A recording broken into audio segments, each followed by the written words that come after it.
So Chris Hedges, thank you so much for being with us this evening.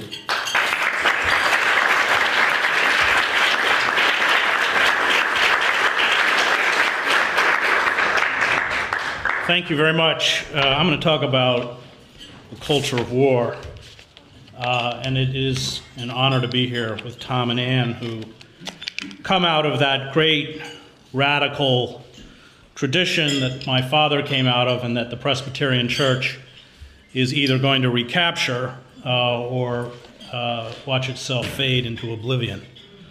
It is that tradition which comes closest to the radical message of the gospel, which we now, in a time of crisis, so desperately need. The vanquished know war. They see through the empty jingoism of those who use the abstract words of glory, honor, and patriotism to mask the cries of the wounded, the senseless killing, war profiteering, and chest-pounding grief. They know the lies the victors often do not acknowledge, the lies covered up in stately war memorials and mythic war narratives filled with stories of courage and comradeship. They know the lies that permeate the thick, self-important memoirs by amoral statespeople who make wars but do not know war. The vanquished know the essence of war, which is death. And they see that war is a state of almost pure sin with its goals of hatred and destruction.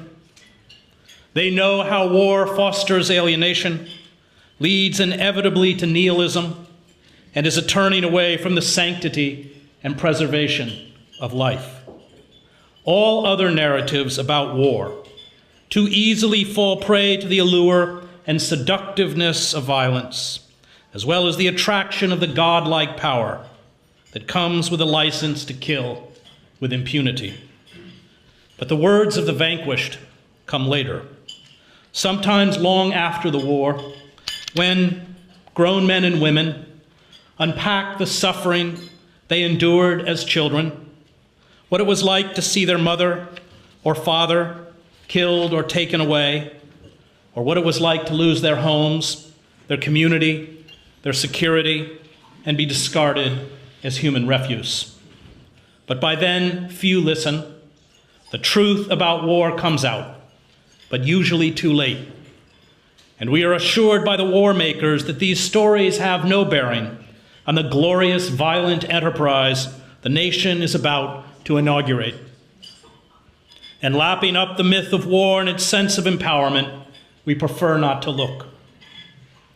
We who prosecute these wars in the Middle East do not see war. We view the conflicts through the distorted and heavily censored prism of the troops who fight the war, the equally skewed perspective of the foreign reporters who can rarely reach or give a voice to war's primary victims. All our knowledge of the wars in Iraq, Afghanistan, and the proxy wars in Pakistan, Yemen, Somalia, and Syria have to be viewed as lacking the sweep and depth that will come one day, perhaps years from now, when a small boy or girl caught in the maw of war reaches adulthood and unfolds for us the sad and tragic tale of senseless violence and senseless death. Those who use violence to shape the world, as we have done in the Middle East, unleash a whirlwind.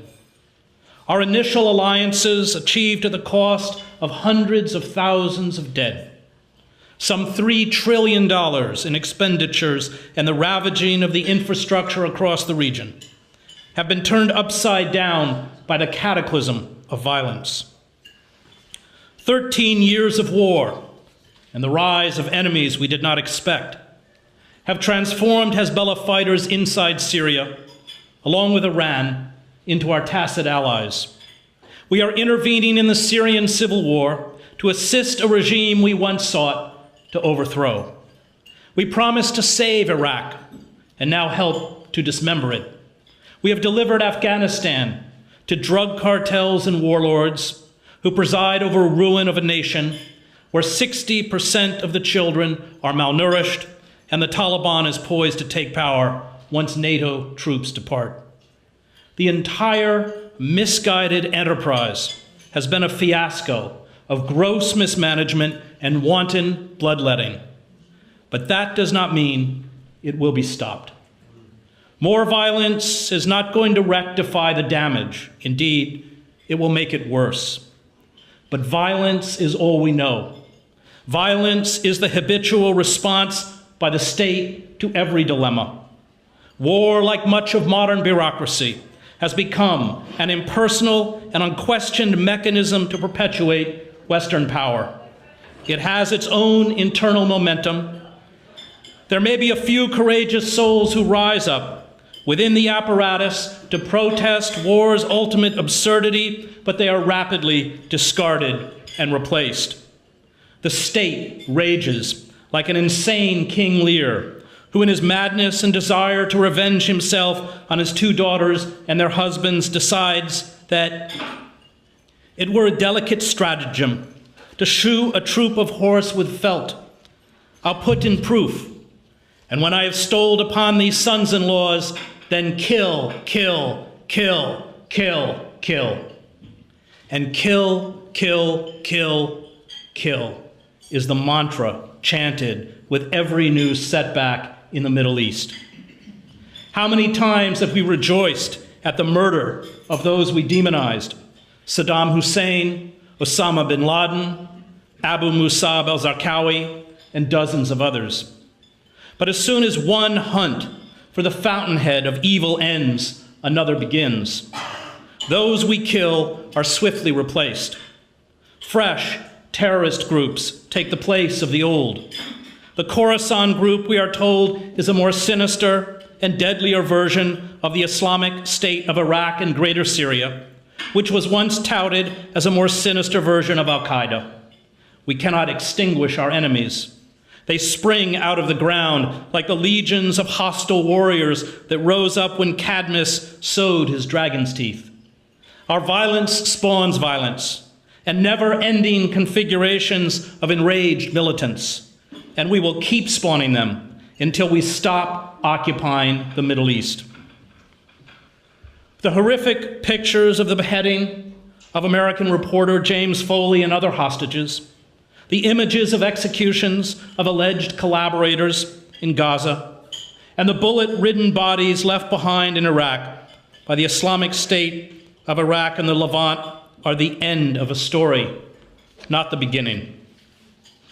They are the result of years, at times decades, of random violence, brutal repression, and collective humiliation the United States, Israel, and Israel has inflicted on others. Our terror is delivered to the wretched of the earth with industrial weapons. It is to us invisible. We do not stand over the decapitated and eviscerated bodies left behind on city and village streets by our missiles, drones, and fighter jets. We do not listen to the wails and shrieks of parents embracing the shattered bodies of their children. We do not see the survivors of air attacks bury their mothers, fathers, brothers, and sisters. We are not conscious of the long night of collective humiliation, repression, and powerlessness that characterizes existence in Israel's occupied territories, Iraq and Afghanistan. We do not see the boiling anger that war and injustice turn into a cauldron of hate. We are not aware of the very natural lust for revenge against those who carry out or symbolize this oppression. We see only the final pyrotechnics of terror, the shocking moment when the rage erupts into an inchoate fury and the murder of innocents. And willfully ignorant, we do not understand our own complicity. We self-righteously condemn the killers as subhuman savages who deserve more of the violence that created them. And this is a recipe for endless terror. Chaim Engel, who took part in the uprising at the Nazis' Sobibor death camp in Poland, described what happened when he obtained a knife and confronted a German in an office. The act he carried out was no less brutal than the beheading of Foley or the executions in Gaza.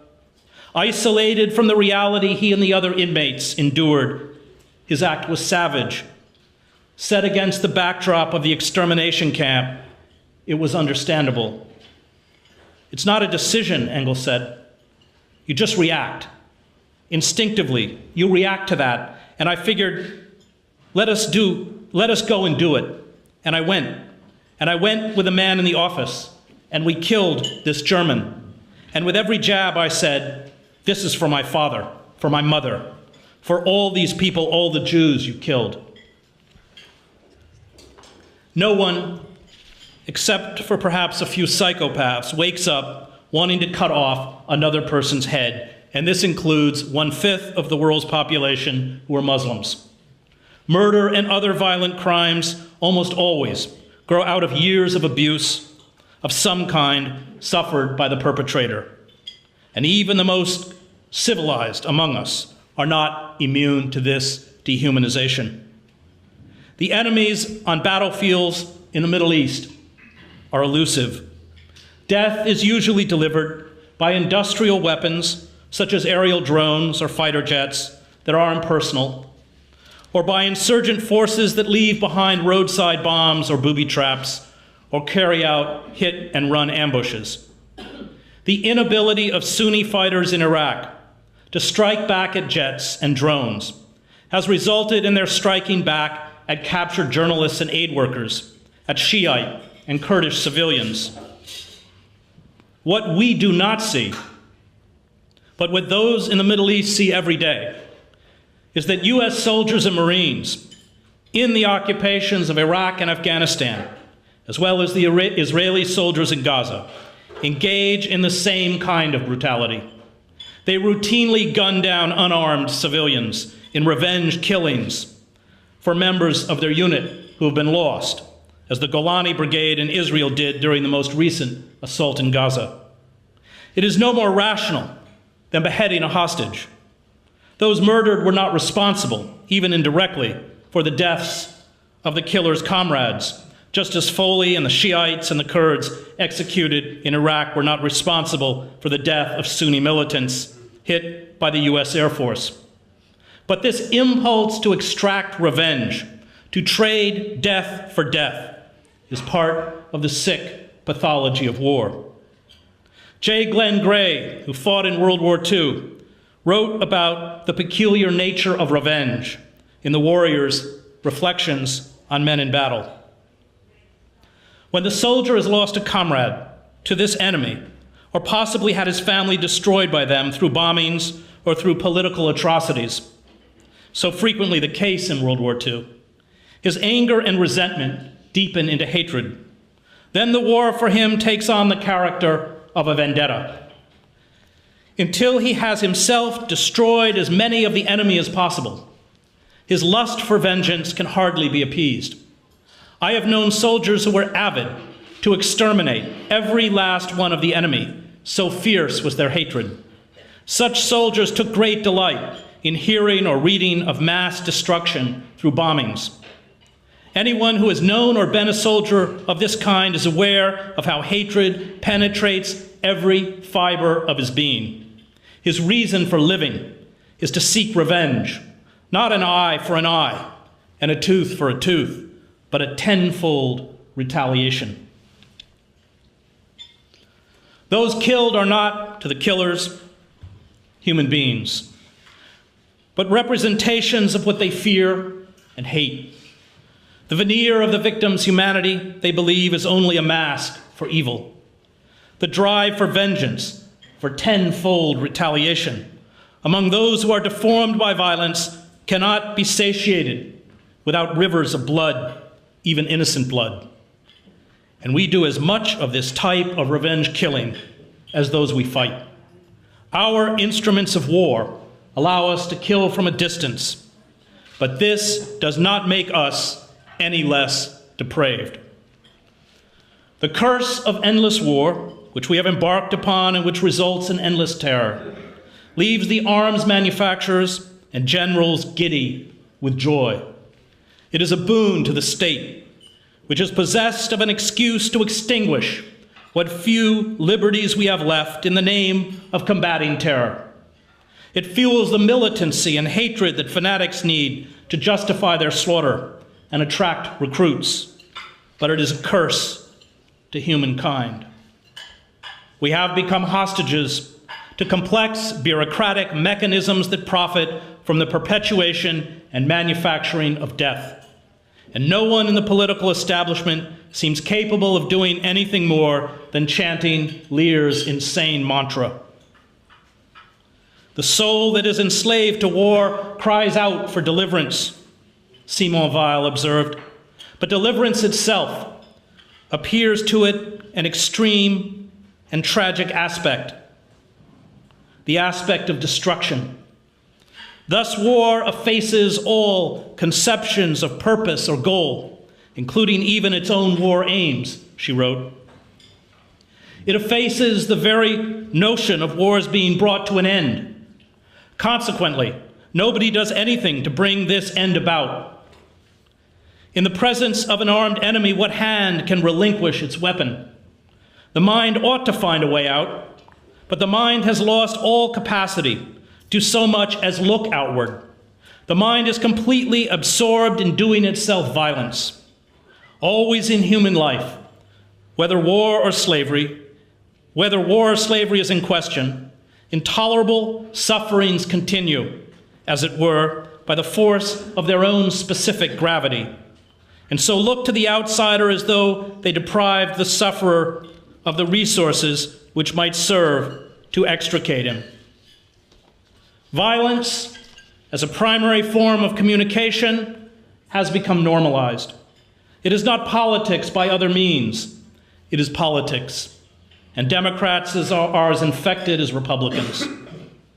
The war machine is impervious to election cycles. It bombs, kills, maims, tortures, terrorizes, and destroys as if on autopilot. It dispenses with humans around the globe as if they were noisome insects. No one dares lift his or her voice to protest against a war policy that is visibly bankrupting the United States, has no hope of success, and is going to end with new terrorist attacks on American soil. We have surrendered our political agency and our role as citizens to the masters of war. In endless war, it does not matter whom you fight. Endless war is not about winning battles or promoting a cause. It is an end in itself. In George Orwell's novel 1984, Oceania is at war with Eurasia and allied with Eastasia. The alliance then suddenly is reversed. Eurasia becomes an ally of Oceania, and Eastasia is the enemy. The point is not who is being fought. The point is maintaining a state of fear and the mass mobilization of the public. War and national security are used to justify the surrender of citizenship, the crushing of dissent, and the expanding of the powers of the state. The point is war itself. And if the American state, once a sworn enemy of Hezbollah, gives air cover to Hezbollah fighters in Syria, the goals of endless war remain gloriously untouched. We have blundered into nations we know little about, caught between bitter rivalries, between competing ethnic and religious groups. We have become tyrants to others weaker than ourselves. And we believe falsely that because we have the capacity to wage war, we have the right to wage war. Once you master a people by force, you depend on force for control. Isolation always impairs judgment, and we are very isolated now.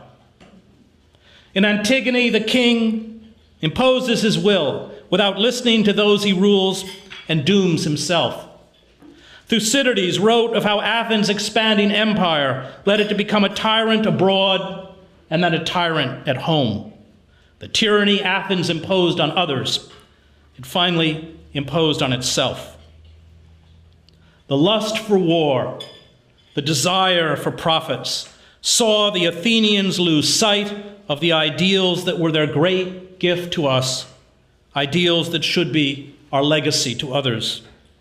We live on images and slogans that perpetuate fantasies about our own invulnerability, our own might, our own goodness, and these illusions blind us. We cannot see ourselves as others see us. We have become pariahs. We are propelled forward, not by logic or compassion or understanding, but by fear. We had fed the heart on fantasies. William Butler Yeats wrote, "The heart's grown brutal from the fair." The attacks on the World Trade Center, used to justify endless war, illustrate that those who oppose us, rather than coming from another moral universe, have been schooled well in modern warfare. The dramatic explosions, the fireballs, the victims plummeting to their deaths, the collapse of the towers in Manhattan were straight out of Hollywood. Where else but from the industrialized world did the suicide bombers learn that huge explosions and death above a city skyline are a peculiar and effective form of communication? They have mastered the language we taught them. They understand that the use of indiscriminate violence against innocents is a way to make a statement, and we leave the same calling cards. We delivered such incendiary messages in Vietnam. It was Secretary of Defense Robert McNamara who in the summer of 1965 defined the bombing raids that would kill hundreds of thousands of civilians north of Saigon as a means of communication to the communist regime in Hanoi. And this is how we communicate throughout the Muslim world. War is not an abstraction for me. I have spent much of my adult life in war.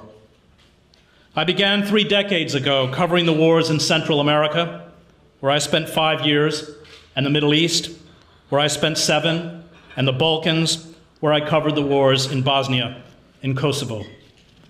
My life has been marred, let me say deformed, by the organized industrial violence that year after year was an intimate part of my existence.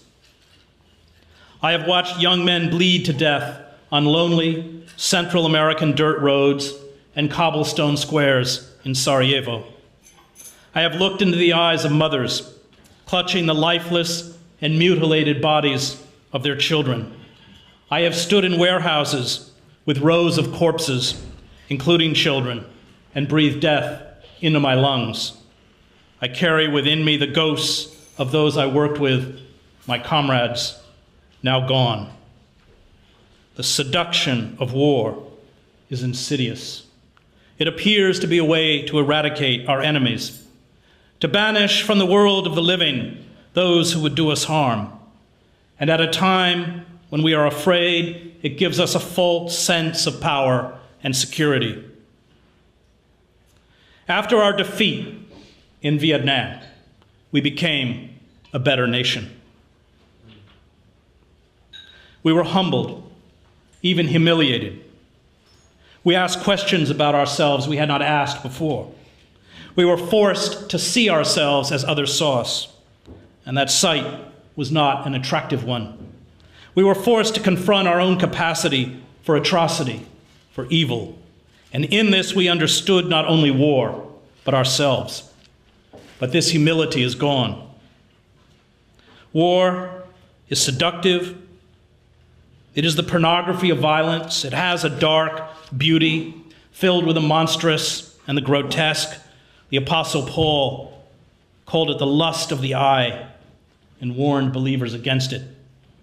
War gives us a distorted sense of self. It gives us meaning. It creates a feeling of comradeship that obliterates our alienation and makes us feel, for perhaps the first time in our lives, that we belong. War allows us to rise above our small stations in life. We find nobility in the cause, feelings of selflessness, even bliss. Once in a conflict, the shallowness of much of our lives becomes apparent. The fruitless search to find fulfillment in the acquisition of things and wealth and power is laid bare.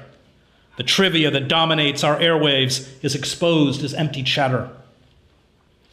War allows us to engage in lusts and passions we keep hidden in the deepest, most private interiors of our fantasy life. It allows us to destroy not only things, but human beings. And in that moment of wholesale destruction, we wield the power of the divine, the power to revoke another person's charter to live on this earth. The frenzy of this destruction, and when unit discipline breaks down, or there was no unit discipline to begin with, frenzy is the right word, sees armed bands, crazed by the poisonous elixir our power to bring about the obliteration of others delivers. All things, including human beings, become objects to either gratify or destroy or both, and almost no one is immune. The contagion of the crowd sees to that. Force, writes Weil, is as pitiless to the man who possesses it, or thinks he does, as it is to its victims. The second, it crushes. The first, it intoxicates. And those who have the least meaning in their lives, the impoverished Palestinian refugees in Gaza, the disenfranchised North African immigrants in France, even the legions of disaffected youth in the splendid indolence and safety of the industrialized world, are all susceptible to war's appeal. I do not miss war, but I miss what it brought. I could never say I was happy in the fighting in El Salvador or Iraq or Bosnia or Kosovo, but I had a sense of purpose. And this is a quality war shares with love, for we are also able to choose fealty and self-sacrifice over security for those we love. And this is why war, at its inception, always looks and feels like love, the chief emotion war destroys. The ancient Greeks understood the perverse attraction between love and death in wartime. When Achilles killed Penthesilea, the queen of the Amazons in the Trojan War, he fell in love with her as she expired on the battlefield. He murdered love, and once he murdered love, he was doomed. He courted death. Aphrodite, the goddess of love, had an illicit affair with Ares, the god of war, who was hated by the other gods, with the exception of the god of the underworld, to whom he steadily brought new souls. We feel in wartime comradeship. We confuse this with friendship, with love. There are those who will insist that the comradeship of war is love, the ecstatic glow that makes us in war feel as one people, as one entity, is real. But this is part of war's intoxication. Wartime always brings with it this comradeship, which is the opposite of friendship. Friends, as J. Glenn Gray points out, are predetermined. Friendship takes place between men and women who possess an intellectual and emotional affinity for each other. And many of us will admit that we never really had a friend, and even the most fortunate of us have very few. But comradeship, that ecstatic bliss that comes with belonging to the crowd in wartime, is within our reach. We can all have comrades. The danger, the external threat that comes when we have an enemy does not create friendship. It creates comradeship, and those in war are deceived about what they are undergoing.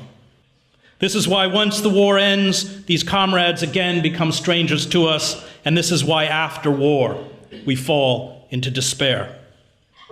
In friendship, there is a deepening of our sense of self.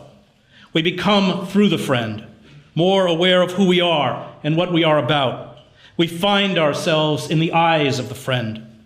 Friends probe and question and challenge us to make each more complete. They draw the secrets out of us and know our inner core of being. For we reach and change others, and we are changed when we plunge to the depths of our inner life, the depths that expose our insecurities, our incompleteness, those depths that often lie beyond articulation. In comradeship, the kind that comes to us in nationalistic fervor, there is a suppression of self-awareness, self-knowledge, and self-possession. Comrades lose their identities in wartime for the collective rush of a common cause, the common purpose. In comradeship, life is ecstatic and corporate, as opposed to friendship, where life is singular and individual. In comradeship, Gray reminds us there are no demands on the self, and this is part of its appeal, and one of the reasons we miss it and seek to recreate it. Comradeship allows us to escape the demands on the self that are part of friendship. And this is why once the war is over, once the danger that linked us together is past, these feelings are extinguished. Sebastian Hofner, who was a lawyer in Nazi Germany, wrote of this comradeship in his book, Define Hitler. He noted that comradeship destroys the sense of responsibility for oneself, be it civilian or, worse still, the religious sense. Comradeship always sets the cultural tone at the lowest possible level, accessible to everyone, he wrote. It cannot tolerate discussion. In the chemical solution of comradeship, discussion immediately takes on the color of whining and grumbling. It becomes a mortal sin. Comradeship admits no thoughts, just mass feelings of the most primitive sort. These, on the other hand, are inescapable. To try and evade them is to put oneself beyond the pale. In wartime, when we feel threatened, we no longer face death alone, but as a group, and this makes death easier to bear. We ennoble self-sacrifice for the other, for the comrade. In short, we begin to worship death. And this is what the God of war demands from us. Think, finally, of what it means to die for a friend. It is deliberate and painful. There is no ecstasy. For friends, dying is hard and bitter. The dialogue they have and cherish will perhaps never be recreated. And friends do not, the way comrades do, love death and sacrifice. To friends, the prospect of death is frightening. And this is why friendship, or let me say love, is the most potent enemy of war. We thrill as a culture in the perversity of war, even as we watch films or read books that are meant to denounce war. It is almost impossible to produce anti-war films or books or documentaries that also present images of battle. The prurient fascination with violent death overpowers the message. Vietnam War films are all pro-war, wrote Anthony Swafford in Jarhead, his memoir of the Persian Gulf War, no matter what the supposed message, what Kubrick or Coppola or Stone intended. Mr. and Mrs. Johnson in Omaha or San Francisco or Manhattan will watch the films and weep and decide once and for all that war is inhumane and terrible. They will tell their friends at church and their family this. But Corporal Johnson at Camp Pendleton, and Sergeant Johnson at Travis Air Force Base, and Seaman Johnson at Coronado Naval Station, and Specialist 4 Johnson at Fort Bragg, and Lance Corporal Swafford at 29 Palms Marine Corps Base watch the same films and are excited by them. Because the magic brutality of the films celebrate the terrible and despicable beauty of their fighting skills. Fight, rape, war, pillage, burn. Filmic images of death and carnage are pornographic to the military man, and it doesn't matter how many Mr. and Mrs. Johnsons are anti-war. The actual killers who know how to use the weapons are not.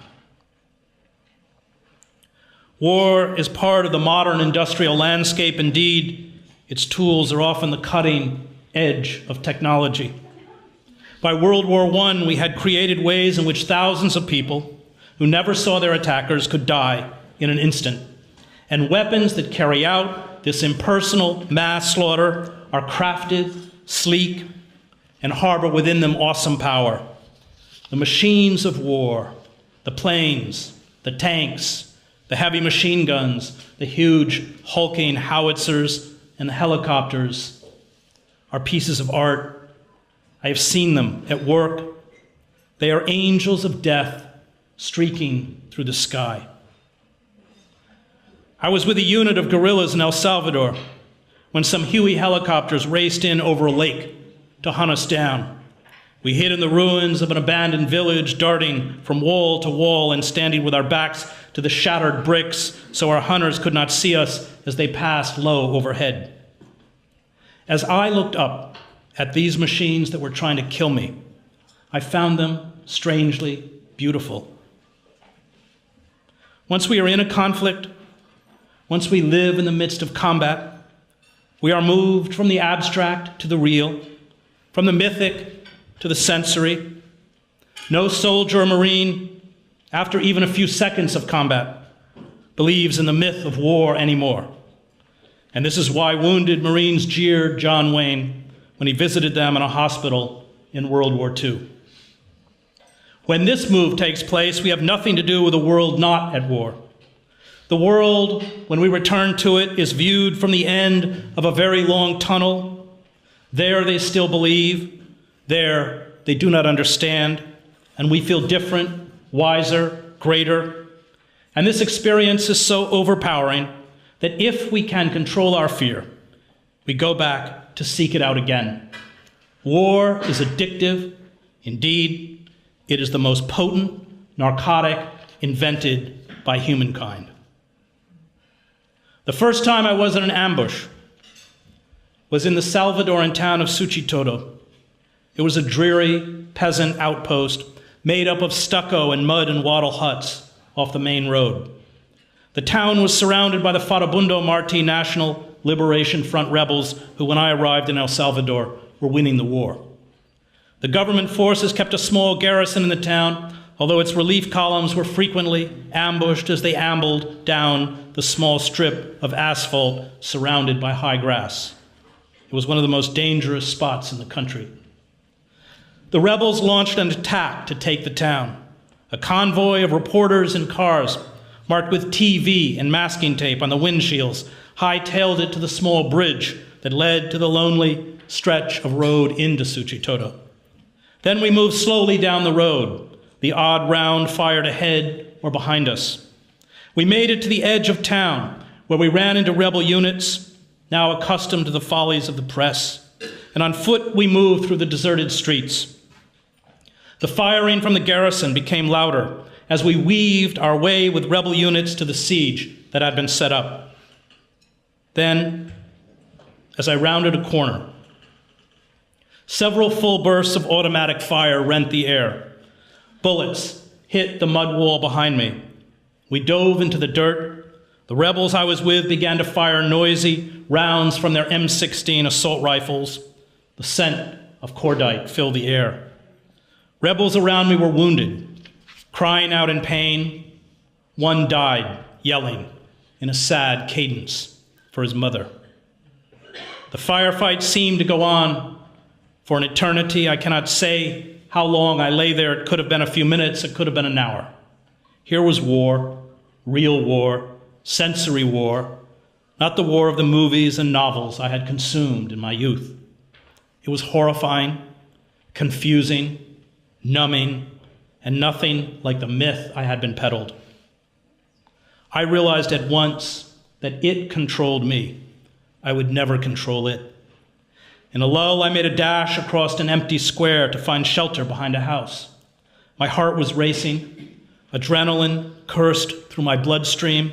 I was safe, and I made it back to the capital, where, like most war correspondents, I soon considered the experience a great cosmic joke. I drank away the fear in a seedy bar in downtown San Salvador that night. Most people after such an experience would learn to stay away. I was hooked. Drawn into the world of war, it becomes hard to escape.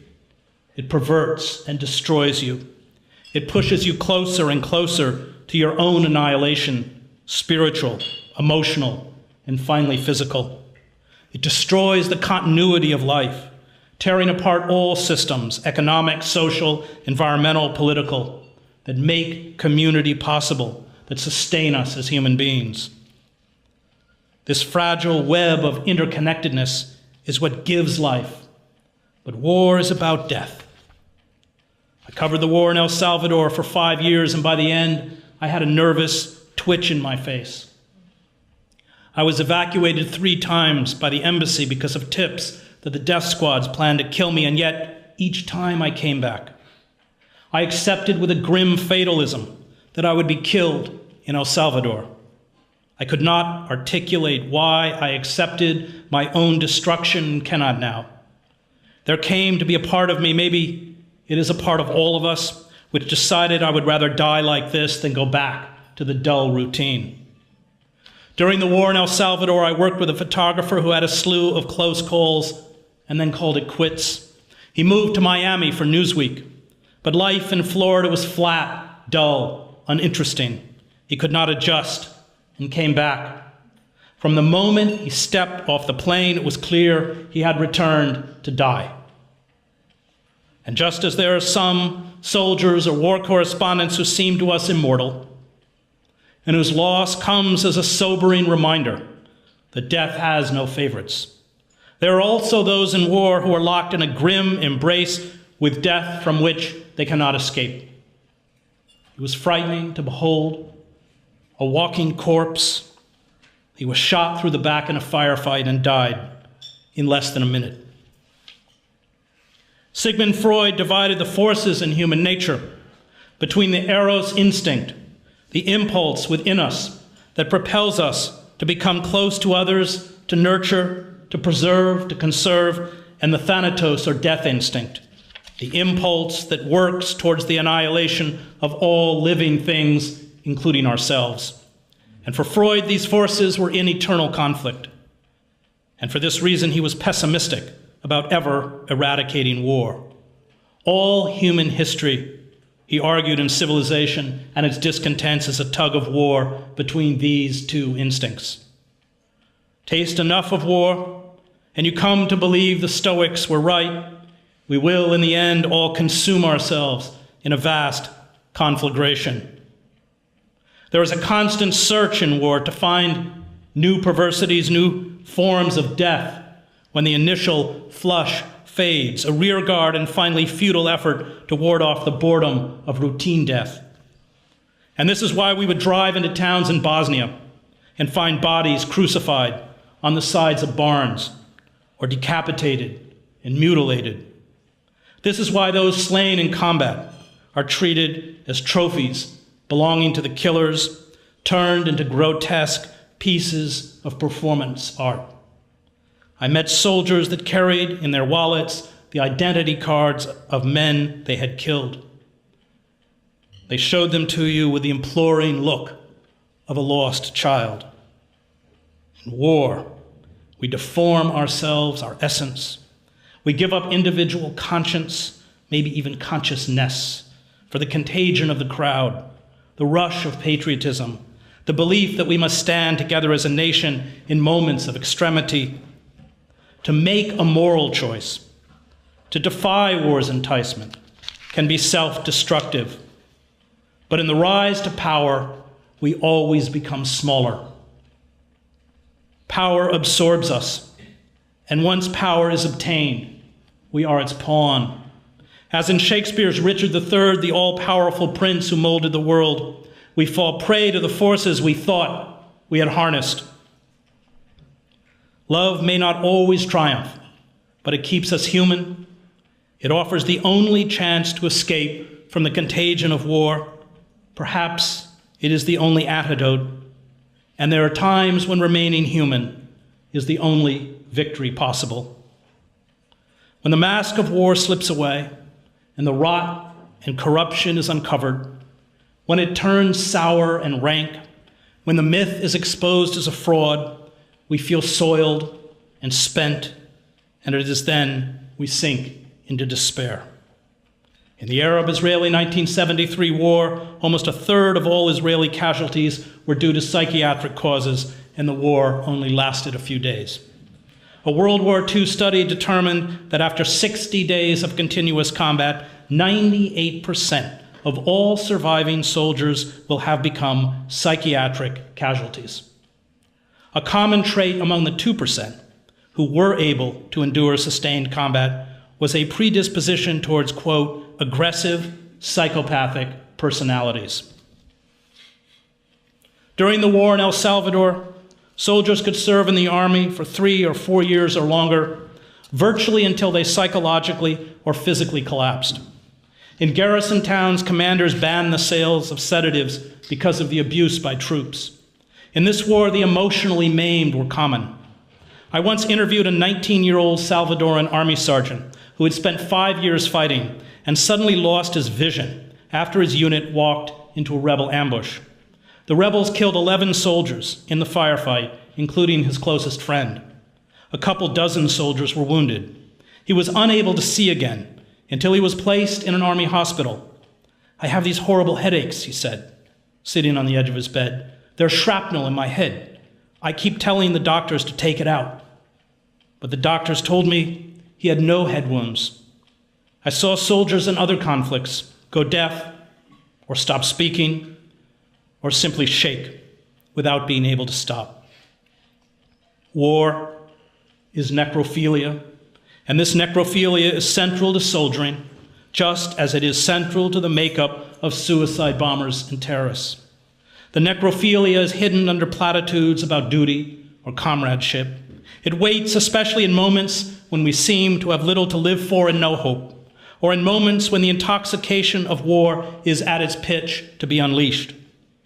When we spend long enough in war, it comes to us as a kind of release, a fatal and seductive embrace that can consummate the long flirtation with our own destruction.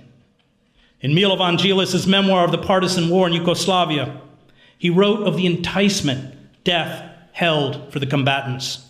He stood over the body of his comrade, the commander Sava Kovekovic, and found dying did not seem terrible or unjust. This was the most extraordinary, the most exalted moment of my life. Death did not seem strange or undesirable. That I restrained myself from charging blindly into the fray and death was perhaps due to my sense of obligation to the troops or to some comrade's reminder concerning the tasks at hand. But in my memory, I returned to those moments many times with the same feeling of intimacy with death and desire for it while I was in prison, especially during my first incarceration. Endless war is not sustainable. States that wage endless war collapse.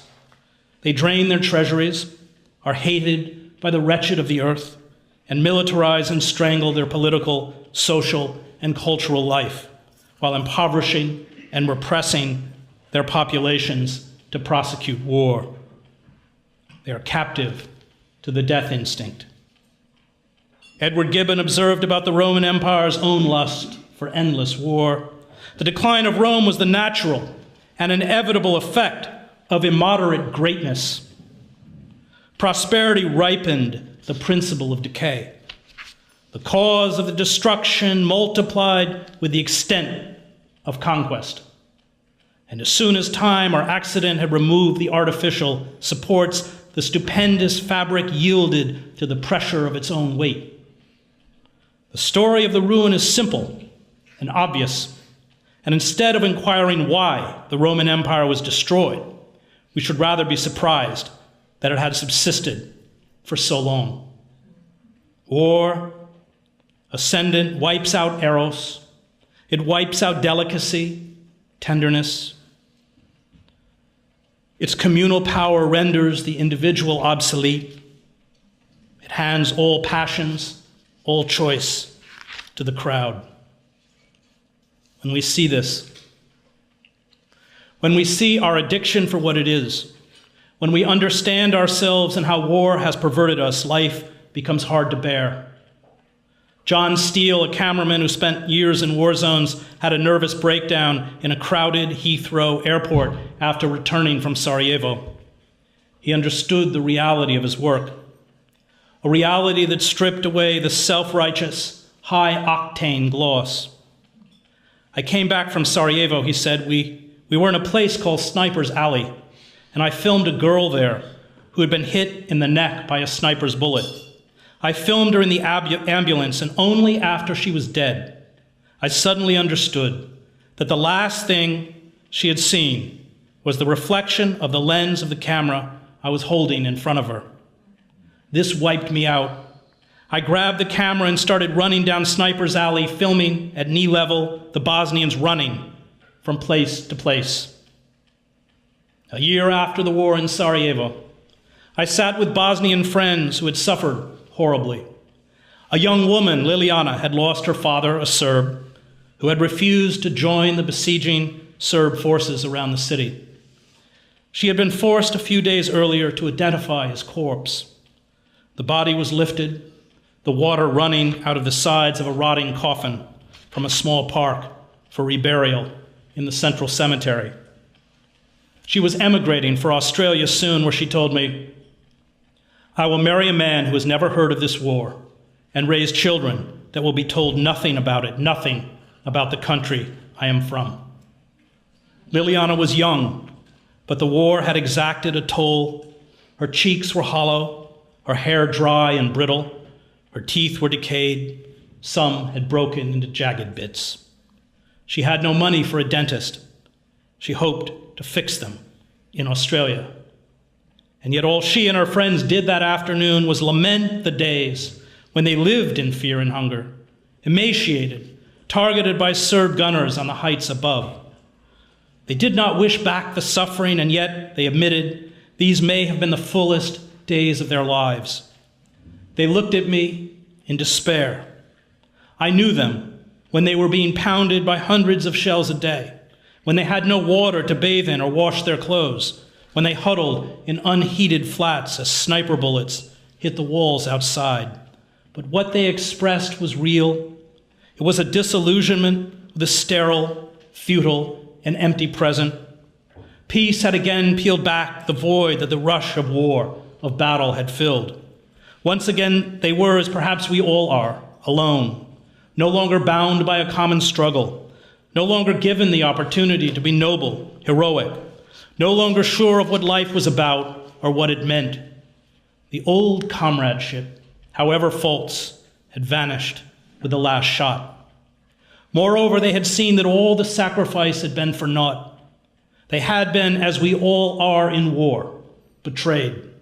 The corrupt old Communist Party bosses who became nationalist overnight and got them into the mess in the first place had grown rich off their suffering and were still in power.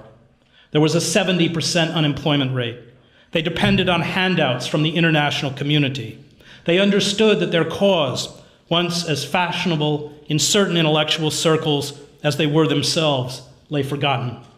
No longer did actors, politicians, and artists scramble to come and visit during the ceasefires, acts that were almost always ones of gross self-promotion.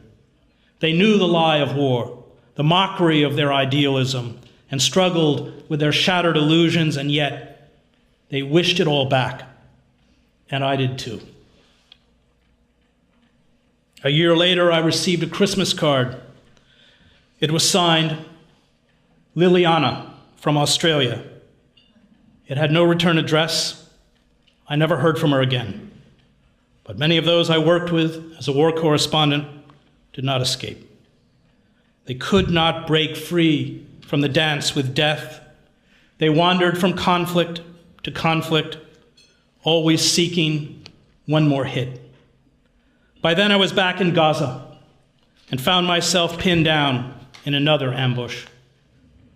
A young Palestinian, 15 feet away, was shot through the chest and killed. I had been lured back, but now felt none of the old rush, just fear. It was time to break free, to let go, to accept that none of this would or could or should return. I knew it was over, and I was lucky to get out alive. Kurt Schork, brilliant, courageous, driven, could not let go. He died in an ambush in Sierra Leone, along with another friend, Miguel Gil Moreno. His entrapment, His embrace of Thanatos, of the death instinct, was never mentioned in the sterile and antiseptic memorial service staged for him in Washington. Everyone tiptoed around it. But for those of us who knew him, we understood he had been consumed. I had worked with Kurt for 10 years, starting in northern Iraq. Literate, funny. It seems the brave are often funny. He and I passed books back and forth in our struggle to make sense of the madness around us. His loss is a hole that will never be filled. His ashes were placed in the Lions Cemetery in Sarajevo for the victims of the war. I flew to Sarajevo and met the British filmmaker Dan Reed. It was an overcast November day. We stood over the grave and downed a pint of whiskey. Dan lit a candle. I recited a poem the Roman lyric poet Catullus had written to honor his dead brother. By strangers' coasts and waters, many days at sea, I come here for the rites of your unworlding, bringing for you, the dead, these last gifts of the living, and my words, vain sounds for a man of dust. Alas, my brother, you have been taken from me. You have been taken from me, and by cold chance turned to shadow and my pain. Here are the foods of the old ceremony appointed long ago for the starvelings under the earth. Take them. Your brother's tears have made them wet, and take into eternity my hail and my farewell. It was there, among 4,000 war dead, that Kurt belonged.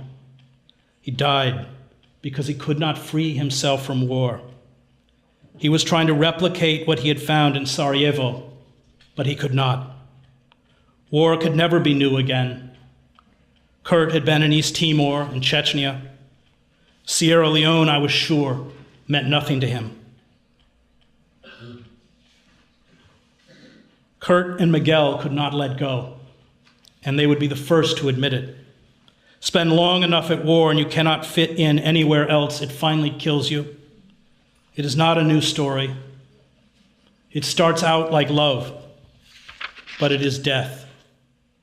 War is the beautiful young nymph in the fairy tale that, when kissed, exhales the vapors of the underworld. The ancient Greeks had a word for such a fate, ekpyrosis. It means to be consumed by a ball of fire, and they used it to describe heroes. Thank you.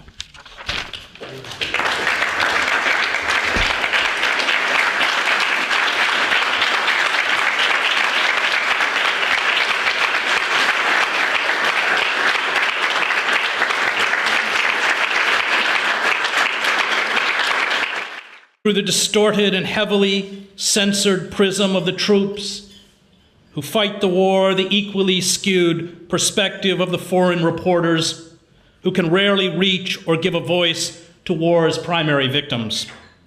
All our knowledge of the wars in Iraq, Afghanistan, and the proxy wars in Pakistan, Yemen, Somalia, and Syria have to be viewed as lacking the sweep and depth that will come one day, perhaps years from now, when a small boy or girl caught in the maw of war reaches adulthood and unfolds for us the sad and tragic tale of senseless violence and senseless death. Those who use violence to shape the world, as we have done in the Middle East, unleash a whirlwind. Our initial alliances achieved at the cost of hundreds of thousands of dead, some $3 trillion in expenditures and the ravaging of the infrastructure across the region, have been turned upside down by the cataclysm of violence. 13 years of war and the rise of enemies we did not expect have transformed Hezbollah fighters inside Syria, along with Iran, into our tacit allies. We are intervening in the Syrian civil war to assist a regime we once sought to overthrow. We promised to save Iraq and now help to dismember it. We have delivered Afghanistan to drug cartels and warlords who preside over ruin of a nation, where Saab al-Zarqawi and dozens of others. But as soon as one hunt for the fountainhead of evil ends, another begins. Those we kill are swiftly replaced. Fresh terrorist groups take the place of the old. The Khorasan group, we are told, is a more sinister and deadlier version of the Islamic State of Iraq and Greater Syria, which was once touted as a more sinister version of al-Qaeda. We cannot extinguish our enemies. They spring out of the ground like the legions of hostile warriors that rose up when Cadmus sowed his dragon's teeth. Our violence spawns violence and never-ending configurations of enraged militants, and we will keep spawning them until we stop occupying the Middle East. The horrific pictures of the beheading of American reporter James Foley and other hostages, the images of executions of alleged collaborators in Gaza, and the bullet-ridden bodies left behind in Iraq by the Islamic State of Iraq and the Levant are the end of a story, not the beginning. They are the result of years, at times decades, of random violence, brutal repression, and collective humiliation the United States, Israel, and Israel has inflicted on others. Our terror is delivered to the wretched of the earth with industrial weapons. It is to us invisible.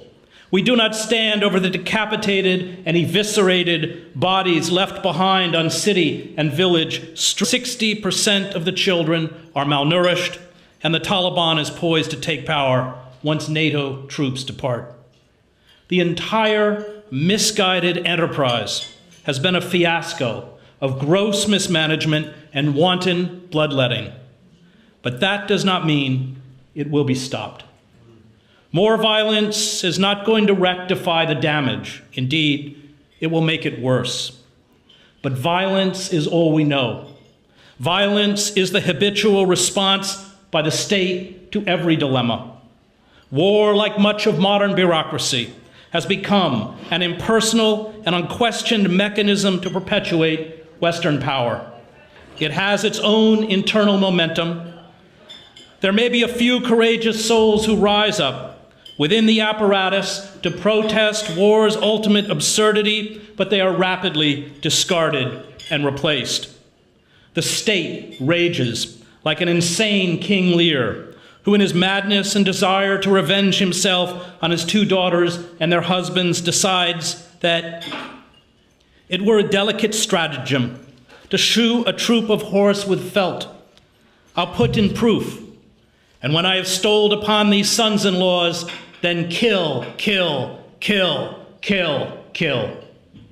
And kill, kill, kill, kill is the mantra chanted with every new setback in the Middle East. How many times have we rejoiced at the murder of those we demonized? Saddam Hussein, Osama bin Laden, Abu Musa.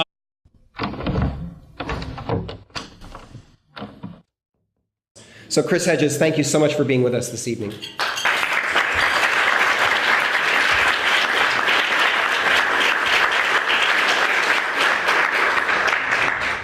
Thank you very much. I'm going to talk about the culture of war. And it is an honor to be here with Tom and Ann, who come out of that great radical tradition that my father came out of and that the Presbyterian Church is either going to recapture or watch itself fade into oblivion. It is that tradition which comes closest to the radical message of the gospel, which we now, in a time of crisis, so desperately need. The vanquished know war.